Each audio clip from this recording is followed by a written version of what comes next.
जानिए महाभारत के कर्ण के बारे में कई अचंभित करने वाली बातें। दूसरे वरदान रूप में भगवान कृष्ण का जन्म अपने राज्य लेने को मांगा और तीसरे वरदान के रूप में अपना अंतिम संस्कार ऐसा कोई करे जो पाप मुक्त हो। कर्ण एक ऐसा पात्र था महाभारत में जो देवपुत्र होने के बावजूद भी सामाजिक प्रताड़ना का सामना करना पद्धा और उसको समाज में अस्वीकार किया गया।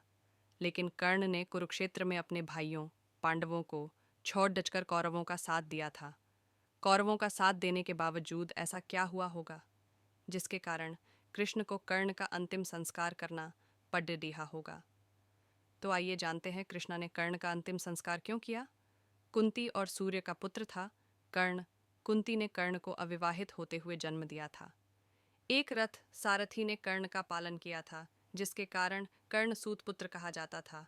अविवाहित माता से जन्म और रथ सारथी के पालन के कारण कर्ण को समाज में न तो सम्मान मिला और न अपना अधिकार मिला। कर्ण के सुतपुत्र होने के कारण द्रौपदी, जिसको कर्ण अपनी जीवन संगनी बनाना चाहता था, उसने कर्ण से विवाह से इनकार कर दिया था। इन सब कारणों से ही कर्ण पांडवों से नफरत करता था और कुरुक्षेत्र युद्ध में कौरवों का साथ दिया था। भगवान कृष्ण कर्ण की मौत का कारण बने।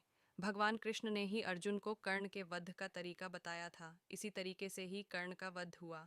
एक दानवीर राजा होने के कारण भगवान कृष्ण ने कर्ण के अंतिम समय में उसकी परीक्षा ली और कर्ण से दान मांगा। तब कर्ण ने दान में अपने सोने के दांत तोड़ कर भगवान कृष्ण को अर्पण कर दिए।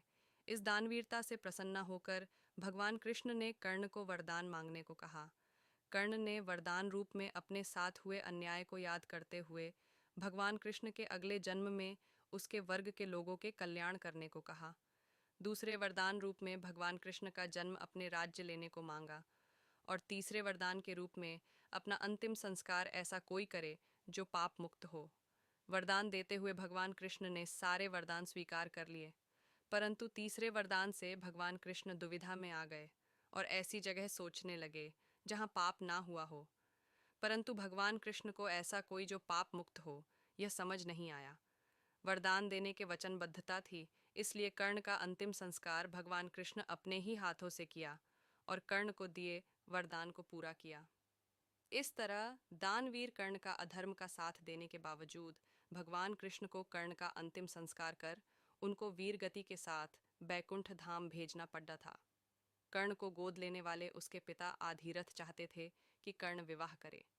पिता की इच्छा विश को पूरा करने के लिए कर्ण ने रुशाली नाम की एक सूत पुत्री से विवाह किया। कर्ण की दूसरी पत्नी का नाम सुप्रिया था।